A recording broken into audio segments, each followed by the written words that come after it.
You are listening to the Healthy Project Podcast with your host, Corey Dion Lewis. For more, go to healthyprojectpodcast.com. Hello, everybody. Thank you for being here at the Healthy Project Podcast. I am your host, Corey Dion Lewis.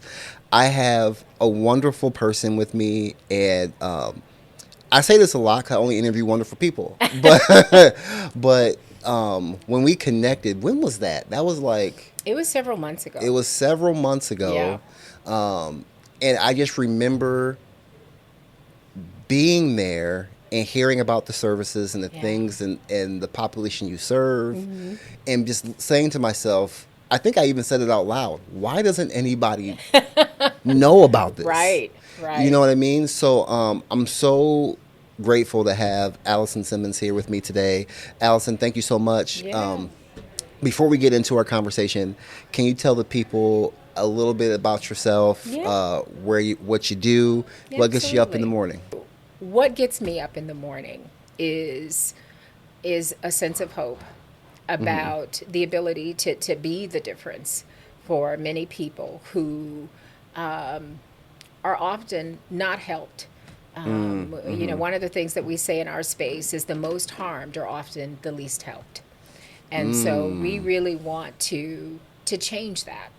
That's what the Trauma Recovery Center is about. So that's what gets me up in the morning, the ability to actually be the difference for people who are wounded and deserve to have comprehensive mental health services, you know, as they try to heal. So that's what gets me up in the morning. Yes. What motivated you to start this organization? Yeah. Well, I will tell you, in my other life, I was a consultant, working with a lot of companies, state agencies, individuals who just wanted to change their careers, you know, professionals, executives who wanted to do something different with their lives. And so part of my work was with the Attorney General's office, their Crime Victim Assistance Division, and I was a consultant for them.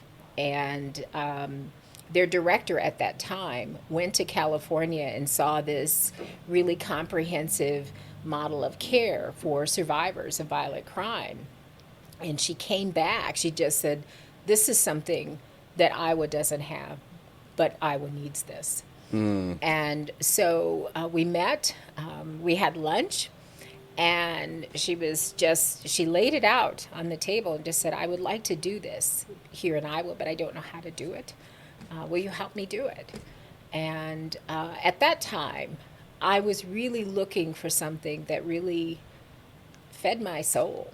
I just needed something. I was very good at my job. I was very comfortable at my job, but it didn't fulfill me. I knew that there was something more. And when I learned and researched what this model was about, I just said, this is how human beings should be treated and cared for when they're wounded, when they're harmed. You know, and that's going to look different for everybody. But I just felt like, you know, we rush people through the process of healing.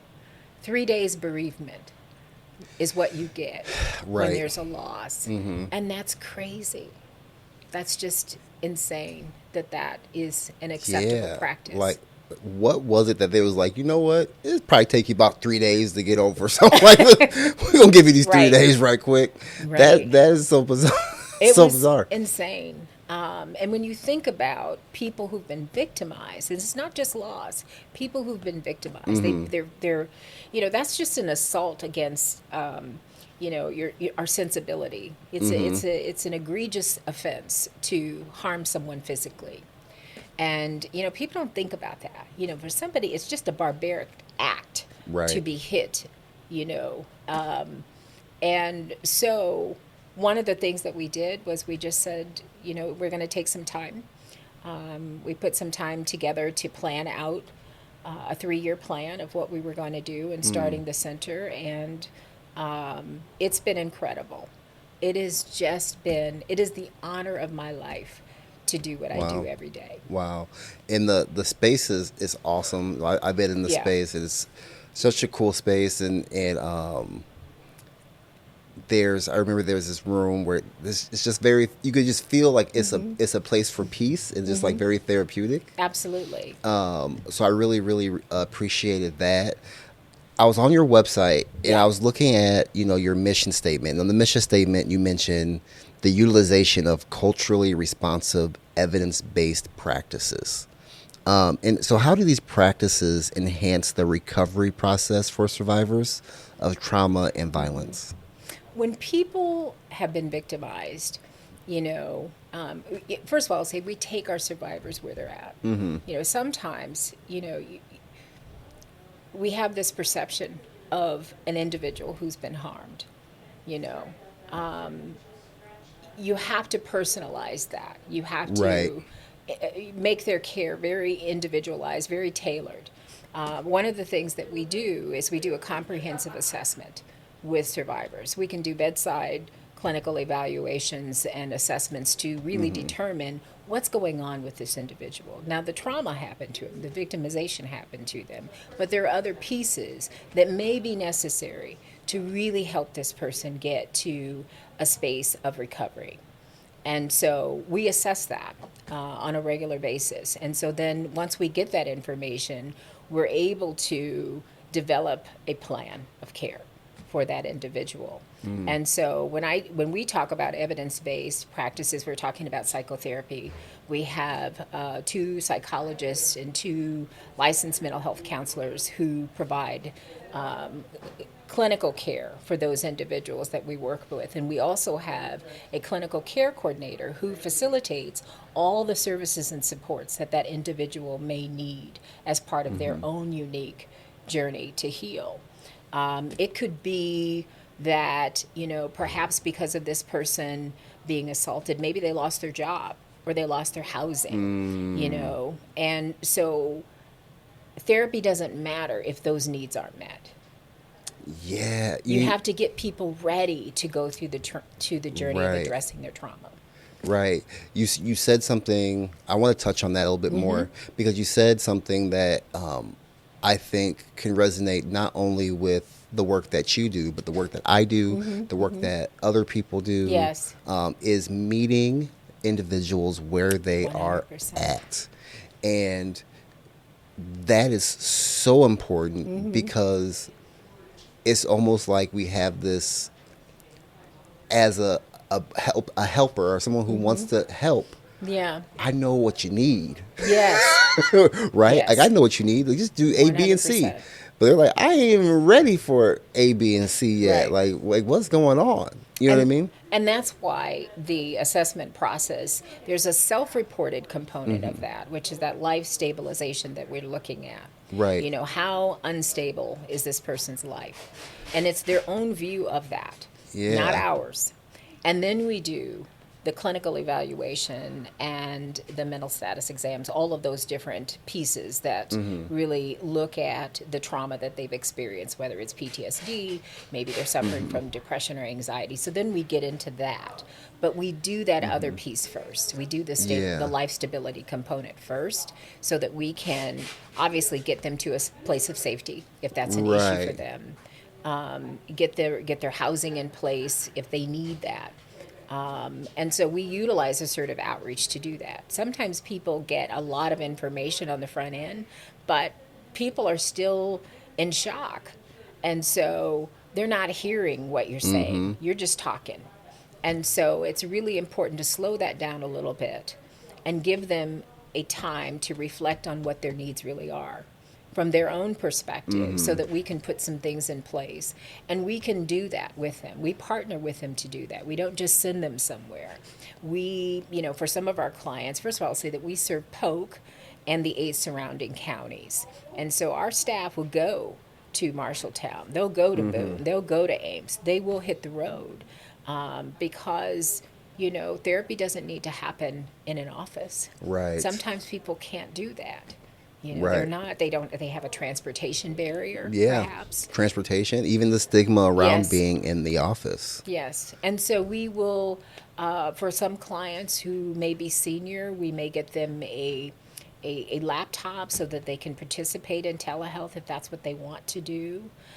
So we really try to remove barriers to care so that then we can begin focus on really what happened to them and how do we move them past that. Well, yeah, and I think that's so great because, like you said, and I can only assume, like when someone goes through that experience, they're not, they, their mind isn't thinking about everything. Right. And you had said like, hey, people lose like the aftermath of a traumatic experience.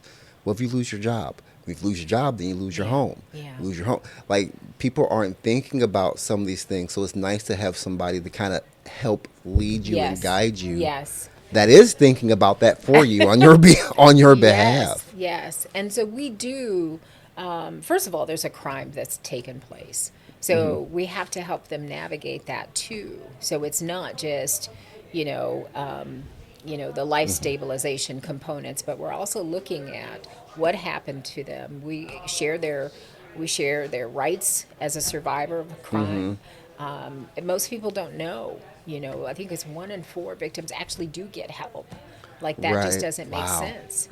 And there's so many dollars that go underutilized because people aren't aware that there's crime victim compensation that is available. Wait, there's for them. crime victim compensation? Yes.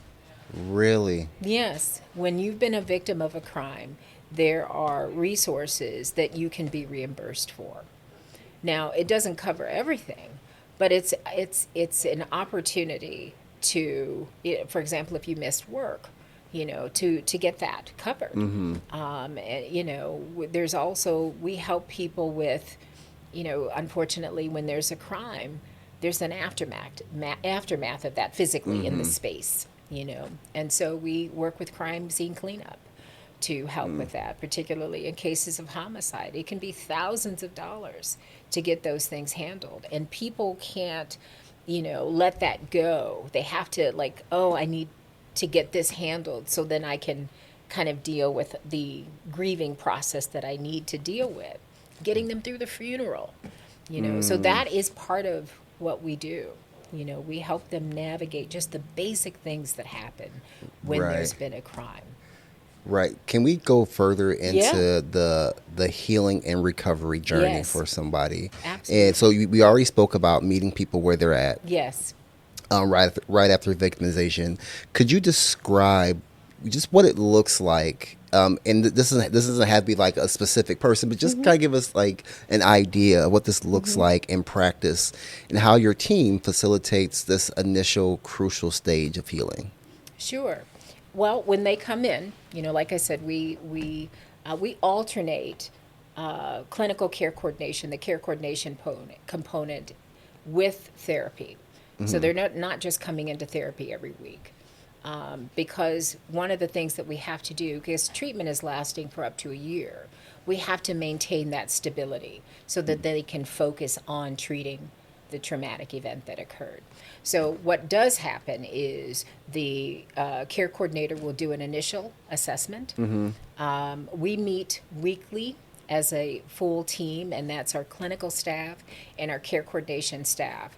And we staff referrals that we may receive from the community. It may be law enforcement. It may be, a social service provider. We get other referrals from other mental health counselors as well. Because there's a different type of treatment that needs to take place with survivors of crime. Right. And it's a different skill set, I'll say that. And so what we do is we staff those individuals on a weekly basis. And what happens after that referral, if they're accepted into the program, because there is a degree of eligibility, because we're short term, we want to focus on recent crime. Within, say, the last 2 to 3 years, we try to focus on that because we don't want to begin services for someone who really is needing long-term therapy. Right. And so that's really not what we do. In some cases, we'll take them and then we'll transfer them to another therapist for more long-term care. Right. What we do, it's not designed to see a mass number of people. It really is comprehensive. So when we do those assessments, we do the evaluations, say they've been diagnosed with, a major depressive disorder or something to that effect. The therapist and the care coordinator will develop a plan of care for that client, and they'll develop it in partnership with the client. And so the client has to agree to all of this. It's really their journey. Right. And so what happens is they will alternate sessions. And one of the things that we do is we do an evaluation after every eighth mental health session, every therapy session. We will do that. Because it's a very structured process to be able to address what's going on with that particular individual. Some clients may not need to have 16 sessions, and we typically look at 16 to 24 sessions as our target, but not every client needs that, and not everybody needs that. If they're in PTSD, maybe they need some EMDR, and they're working with them, and that might be more short-term for that individual, but it really varies. It's hard to say what it will look like for every individual person. Right. Because if they are low income, there's going to be more support required on our end. And so we do have what we call client assistance funds to help clients with that. We can perhaps pay the deposit, if they need to relocate, or get, cameras if safety is an issue for them, security cameras, things like that. So that's part of that life stability piece. But that journey to heal and recover is really a unique experience. Sometimes when clients come in, they were already suffering from conditions that happened long before they were victimized, and they just weren't addressed. So that could come up in the assessment process. Right. So we have to deal with not just treating the trauma, but maybe somebody has a borderline personality disorder. So, and now you're a victim of a crime. So we have to address that piece of you, and then also the trauma that you experience. So it's going to vary. Right. It just depends on who's walking through the door. Who's walking through the door. Who's walking through the door. Yeah, we meet them where they're at, and then just build a plan of care from that. Right. When I hear about survivors of trauma, even now that we're talking, Alison, even the practitioners that are helping, right? I think about the resilience of that. Huge. Yeah. And in your experience, what are some key factors that contribute to resilience and recovery in individuals who have experienced severe trauma or loss? I'll say this too. That is part of the model. It's not just a holistic model of care for survivors, but it is also for the helper, the team, the people that are providing the services. If you think about it now, so many people are resigning. Law enforcement, teachers, nurses, lawyers. People are exhausted, and so resilience is huge, and one of the things that we look at that closely, because we don't want an individual who is not prepared to be the best version of themselves in front of a patient or a client. Because a survivor will hold back if they feel like what they're saying is too heavy for you to hold as a practitioner. And that is critical. They have to be able to let it out. And if they can't do that because you haven't dealt with your stuff, that's very difficult. That's very, very difficult. And as a professional, that would be problematic. So resilience is huge. Yeah. How do you... what is that process like? Look like You know what I mean? Like, 'cause well, there are pieces that there's a workplace process. There's an organizational culture that should be in place for people who work with traumatized people every day. Right. Wellness is part of our philosophy. It's embedded in our policies and our procedures. It's not just something that we talk about. Wellness is part of everyone's workday. People have paid time to step away from their desk and just deal with you. And in it's an expectation, I believe that you can create a space that feels restorative and still do hard work and get the most out of that individual. People are more productive when they feel like you value them as a person and not a product. That's just the reality of it. And so, and it's also something that we have to practice. If we're working with wounded souls and we have to get them to a place where they're not so focused, where they're able to really see their successes even in this journey of a traumatic experience, because they're more than their trauma. Right. Their lives are more than their trauma, and they have to believe that. So resilience and the ability to persevere through adversity is significant. It is huge in our line of work. And I always like to say that we hold on to hope until the survivors can hold on to it for themselves. Because that is, that's important. Right. And so in terms of practice, really, again, policies and procedures, number one. That just has to be in place organizationally. And sometimes people just say self-care. Well, what does that mean? What does that mean? Yeah. And to me, it's one more thing. If you're a busy person, it's just one more thing that you have to do. And so you building it into the workday gives your team permission to just be human. Yes. And take care of themselves.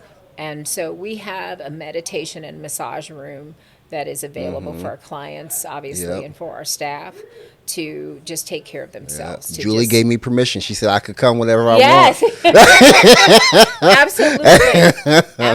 If you see me knock on that door. Yeah.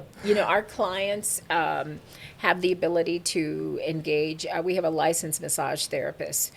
So our clients can experience that on a weekly basis as they're, coming through the process of their care and treatment. We provide therapeutic support services because not everybody, you just never know what someone's thing is that makes them feel good and feel hopeful.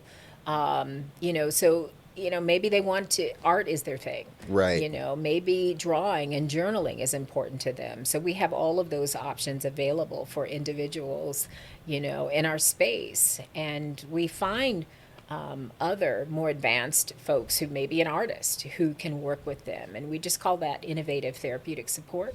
And that's really individualized, for the client based on whatever it is that gives them joy. Yeah, that's so cool.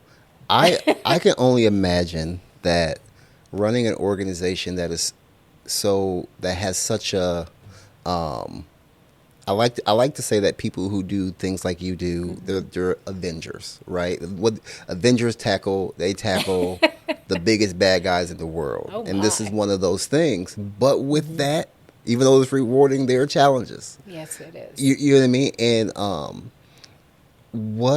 how do you deal with that? Because I know there's some unpredictability with the role. Yes. Right? What is, how do you deal with understanding you're tackling something so big, and how do you deal with some of those challenges of that? Yeah. This is the hardest thing I've ever done in my life. The most rewarding, but one of the hardest things I've ever done. And there are barriers, being a woman of color in this space, is challenging. It's difficult. Right. Not insurmountable, but it's difficult. And that's a piece that I carry with me every day. People receive information from various players in the system. Maybe they receive information better from my program director than myself. There are gatekeepers. Sometimes when you're doing something new and different, there's the belief that you're trying to change what everybody's doing. No, we're trying to increase access. We're trying to increase, services for individuals who are not getting them. And so it is very difficult. I'm a person of faith, and I carry that with me in all things. And I believe that this is just fundamentally the right thing to do as a fellow human. You know, there's a sense of brokenness that's happening in our society right now. People are on edge. People are hurting and they don't know why they're hurting. Right. There's a lot of unaddressed trauma that exists out here now. And when you think about individuals who've been victimized, it's just a deeper level of pain. And, we're trying to address that. And so I get up every day knowing that this matters. This matters to somebody, what we're doing. Somebody needs us to show up today. Right. And really inspiring our team to reconnect with their why every day. You've got to believe in what you're doing. I can't imagine a job where I just show up, and just there. I'm just a body. Right. Clock in, clock out. But I don't believe in what I'm doing. People need to believe in what they're doing. And I hire people who care about our mission, who are invested in our mission, and realize that it's about the person in front of them. It's the person who walks through the door. Right. And so it is difficult. There is bias that exists in some of our heavily entrenched systems. It's an unfortunate thing, but I try not to focus on that. I try to focus on what's possible rather than some of the barriers that exist for me in doing this, because I feel like if we keep doing good work, the people who need us will find us. And we've had this conversation about gatekeepers to healing. And, that's a real thing. That's real. And it makes me sad, to be honest. I would never withhold something from someone that could help them be as whole as they could be. Yeah. And sometimes people do that, and they don't realize that they're doing that. And it costs you nothing to connect this person to a place of wholeness. Man. It costs you nothing. Yeah. I wasn't going to go there, but you brought it up. So. and it's heartbreaking, honestly. Gatekeepers to healing. Yeah. Can you talk about that a little bit further? Yes. Like, we all understand the definition of gatekeeping. Yes. But in your world, what does that look like? Whew. Not making the referral, literally all people have to do is give us a phone number and say to the person that we're going to call. That's it. And nobody gets a bill. The client doesn't have to pay for anything. Wow. When the pandemic was happening, it was interesting to me because, crime was still happening, Right. And everybody was talking about mental health and this and that. And I think it's important. I think it's necessary, obviously. But it was difficult for them to include, our organization in that. That was challenging because, there was no money to be made off of that. We're free. We're not going through insurance. People can just come and get it. But if somebody can make $1 off that individual, I don't want to go there, but that's just the reality of it. And it just made me sad. That's the reality, though. And because sometimes, for some individuals, that copay is prohibitive for them to access that. Going to therapy every week, if you're going at $50, $60, I don't know what the copay is right now for some individuals. Right. But it can be costly. Right. Yeah. But even if it is just $10, that's $10 to me could mean differently 100%. for somebody else. 100%. That could be food for the day, Yes. or gas in their gas tank. Yes. Right. So whatever the cost is, it's a cost for somebody. Yes.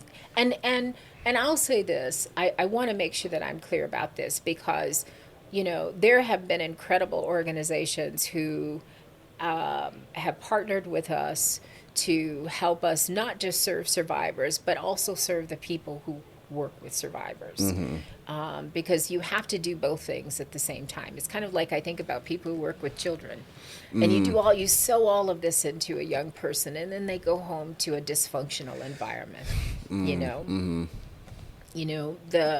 I think about our work with our staff who work with our clients. I expect a high level of care from everybody who works within our organization. Excellence is the standard.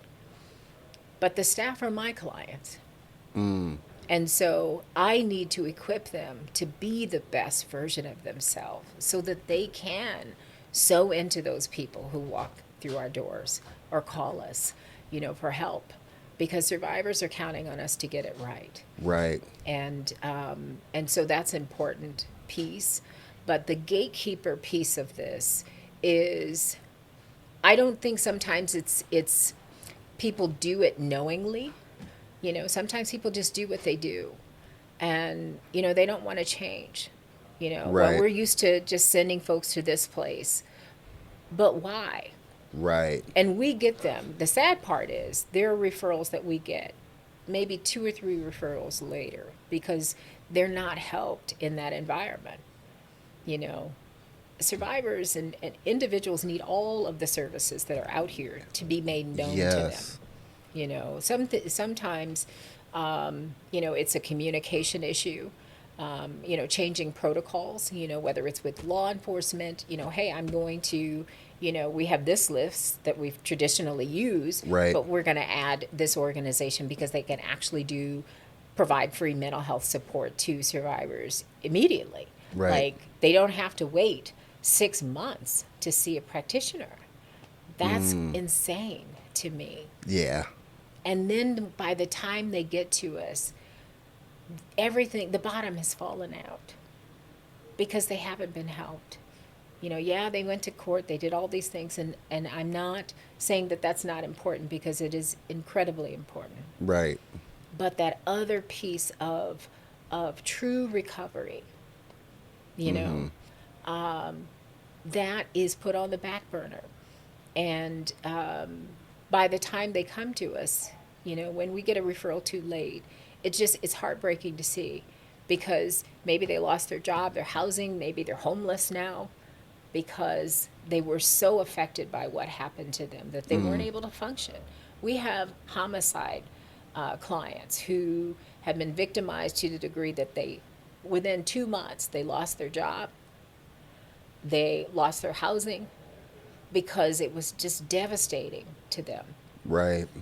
And, we didn't get the referral until very late in the process. And so well after victimization, months after victimization had happened. And so then it's kind of like, well, we've done all we can do. Let's see if they can help. And that's the referral that we should have gotten. Right. But, because we're able to do those assessments, that's not what occurs typically within a traditional victim serving setting. The assessments that we utilize within our organization. I do think that could be enhanced across the board so that we can get people where they need to be in a more timely manner. Right. I want to touch on something really quick. I want to go back just a little bit, because in the beginning, like when we first were talking, when you're talking about trauma services, immediately my mind went to physical and sexual assault trauma.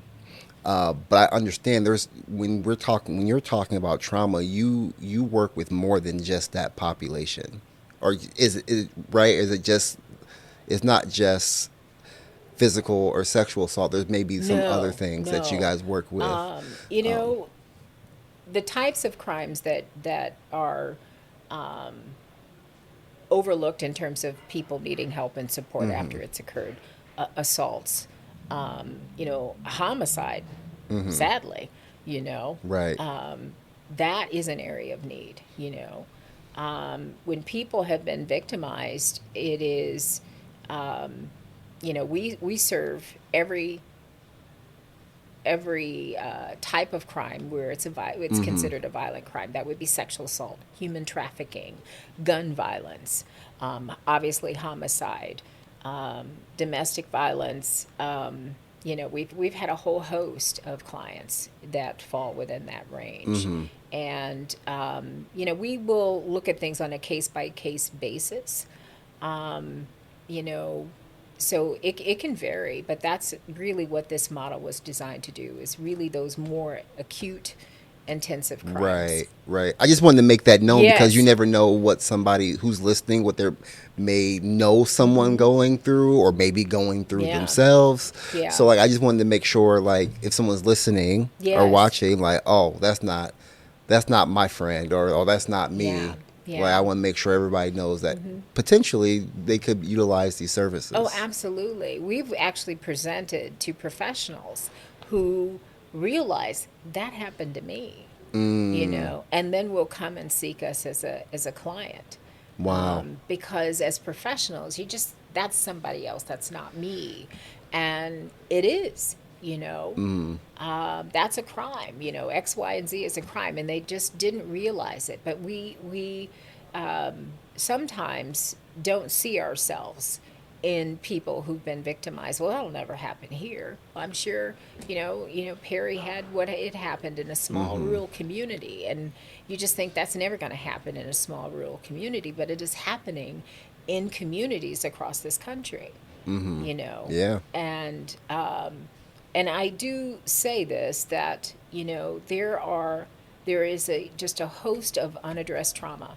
There's just so much unaddressed trauma in our community, and I think it's really important to have conversations about what is happening in our families, in our communities.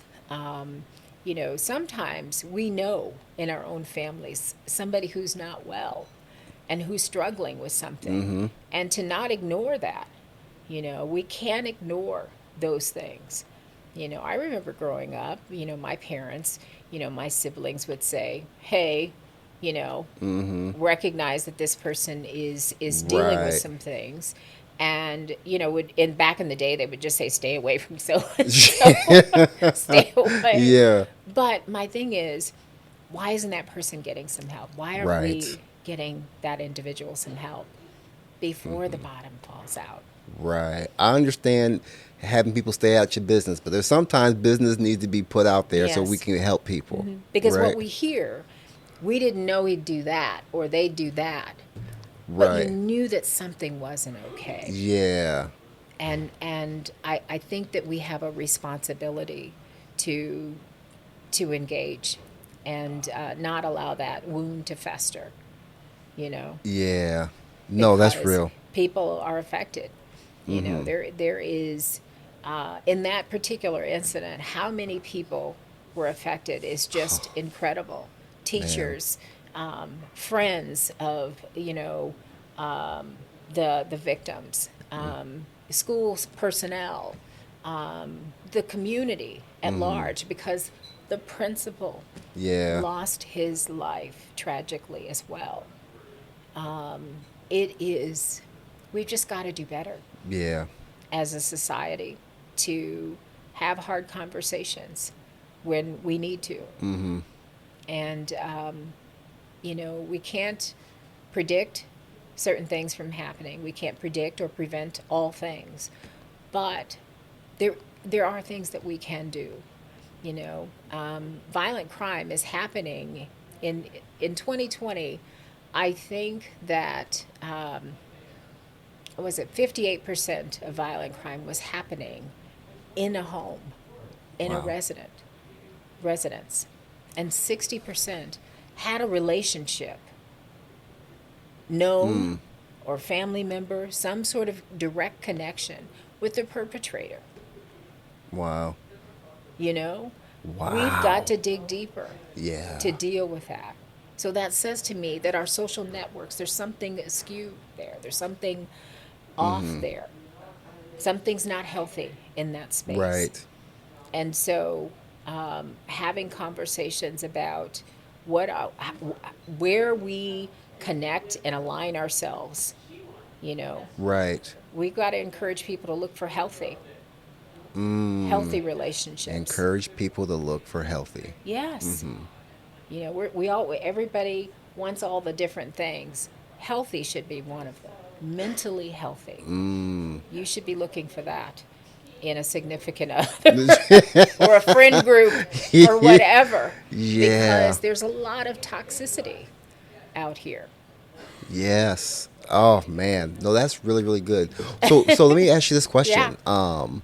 What does if you're able to look into the future, what does a happy, healthy, and mentally well black community or community in general, what does that look like to you? Ooh.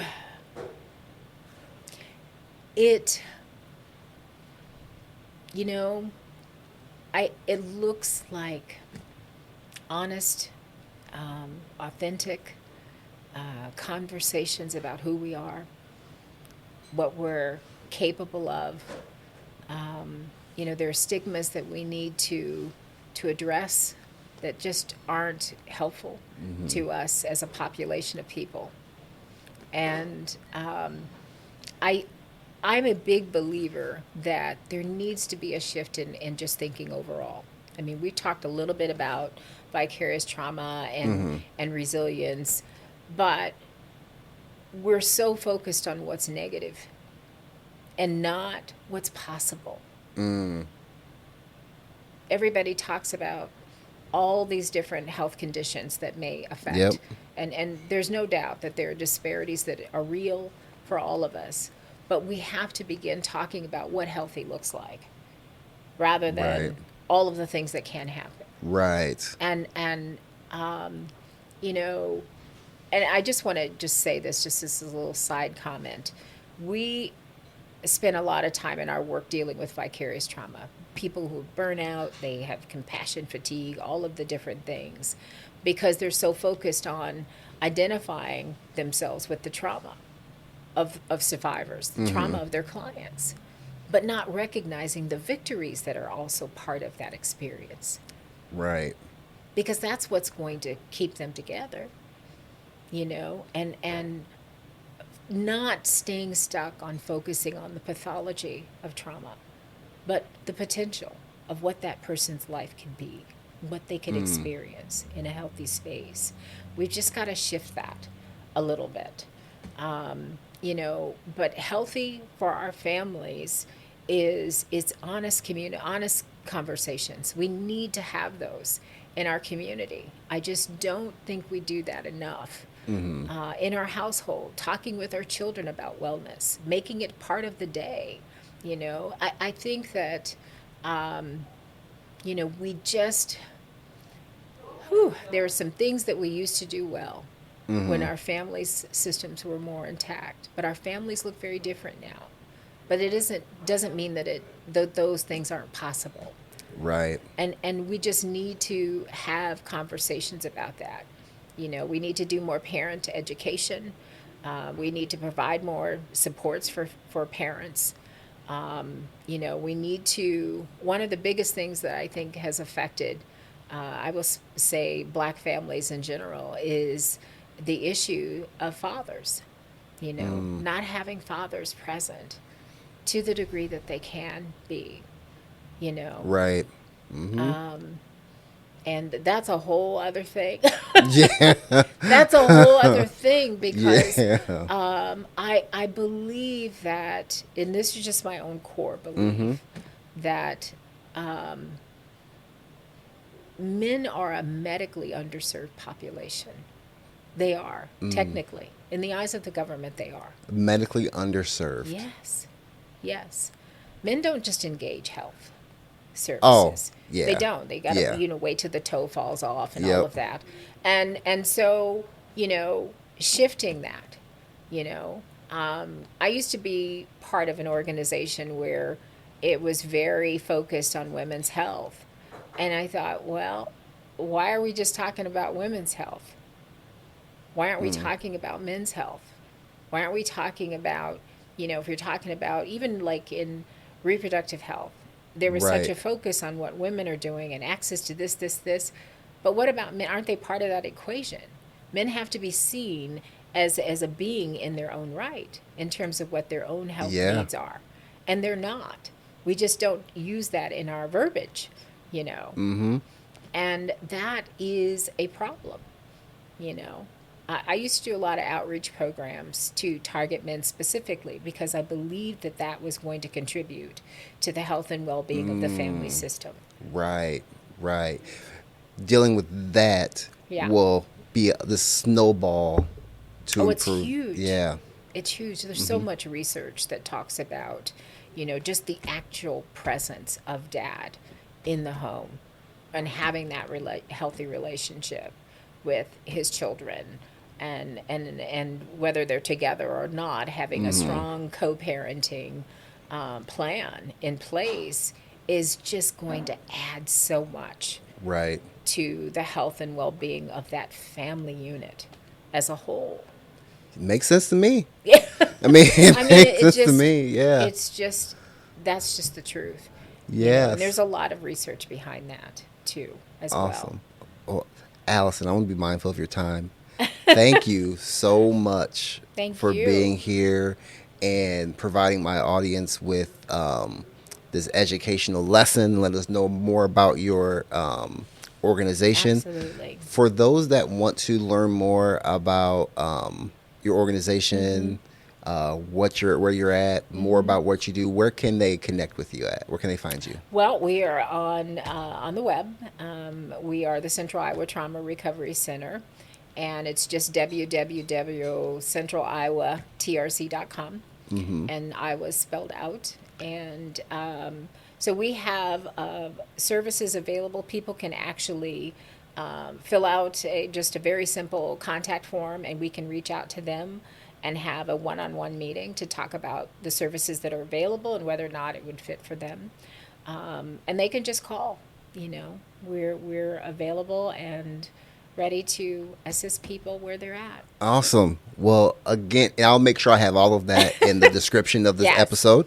But again, thank you so much for your time. And everybody, thank you for listening and watching the Healthy Project podcast. I'll let you next time.